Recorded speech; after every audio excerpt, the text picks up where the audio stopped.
اب یہ ذمہ داری ہے آپ پر کہ اس پیغام کو جتنا ہو سکے لوگوں تک بچائیں۔ نحمدہ و نصلی علی رسولہ الکریم، اما بعد، اعوذ باللہ من الشیطان الرجیم، بسم اللہ الرحمن الرحیم۔ میرا یہ پیغام آپ کے لیے ہے اور آپ کی وساطت سے آپ کے بہن بھائیوں کے لیے، ماں باپ کے لیے، بیوی بچوں کے لیے اور آپ کے دوستوں کے لیے، آپ کے رشتہ داروں کے لیے ہے۔ نبی کریم صلی اللہ علیہ وآلہ وسلم نے خود ارشاد فرمایا، میرے لیے میری آنکھوں کی ٹھنڈک نماز میں رکھی گئی ہے۔ یہ بات کتنی اہم ہے، کتنی ضروری ہے، اس بات کا کتنا بڑا حجم ہے، کتنا بڑا وزن ہے، آپ اس کا اندازہ آپ صلی اللہ علیہ وآلہ وسلم کے ان فرامین سے لگا سکتے ہیں جب نبی کریم صلی اللہ علیہ وآلہ وسلم کا اس ظاہری دنیا سے وصال فرمانے کا وقت آیا،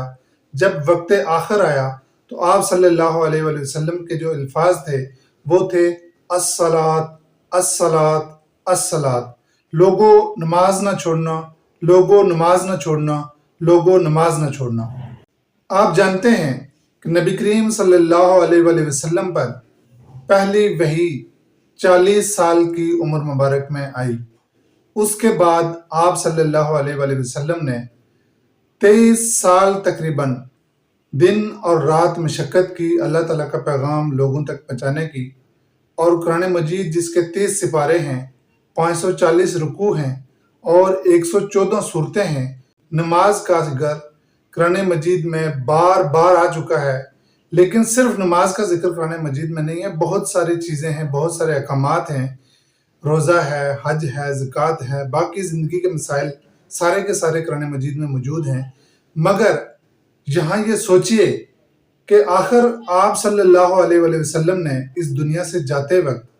صرف نماز کا ذکر کیوں کیا؟ آپ صلی اللہ علیہ وسلم زکوٰۃ کا بھی ذکر کر سکتے تھے، آپ روزے اور حج کا بھی ذکر کر سکتے تھے، آپ صلی اللہ علیہ وآلہ وسلم قربانی کا بھی ذکر کر سکتے تھے،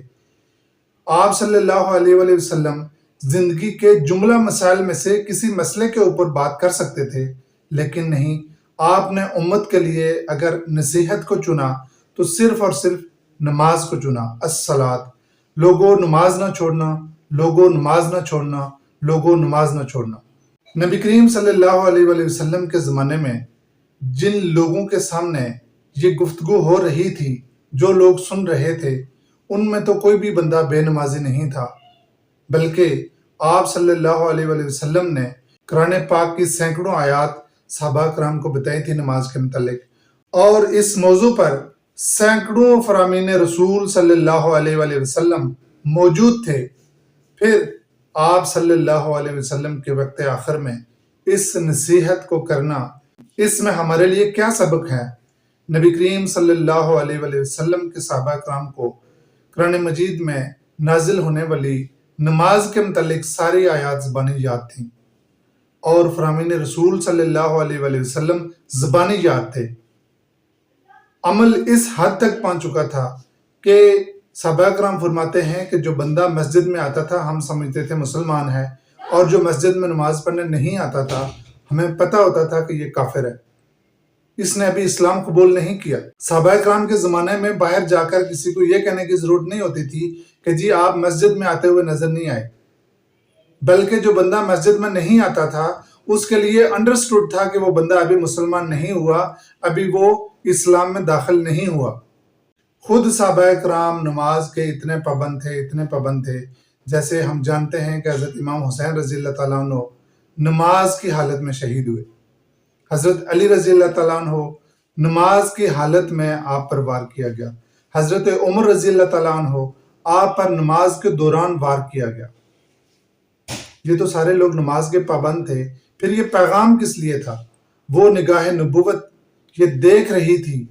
کہ ایک نسل ہوگی، ایک زمانہ آئے گا جب لوگ ایسے پیدا ہو جائیں گے جو نماز کو بہت ہلکا سمجھیں گے اور وہ غفلت کریں گے، وہ نماز کو نہیں پڑھیں گے۔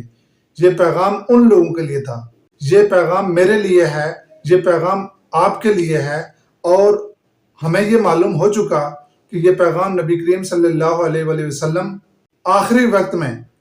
امت کے حوالے کر کے گئے تھے، وصیت کر کے گئے تھے، نصیحت کر کے گئے تھے۔ آج مجھے پتہ چلا ہے، آپ کو پتہ چلا ہے، آپ کی ذمہ داری ہے کہ آپ اپنے بیوی بچوں کو بتائیں، بہن بھائیوں کو بتائیں، اپنے ماں باپ کو بتائیں، اپنے ملنے جلنے والے اٹھنے بیٹھنے والے تمام دوستوں کو بتائیں کہ نماز معاف نہیں ہے۔ نماز مومن اور کافر کے درمیان میں فرق کرنے والی ایک عبادت ہے جو اسلام کا بنیادی رکن ہے۔ جتنا بھی ہمارے لیے احکامات اللہ تعالیٰ نے نازل کیے ہیں، ہم سے ان سب کے بارے میں پوچھا جائے گا، لیکن نماز، آپ صلی اللہ علیہ وسلم نے فرمایا قیامت کے دن سب سے پہلا سوال نماز کے بارے میں ہوگا۔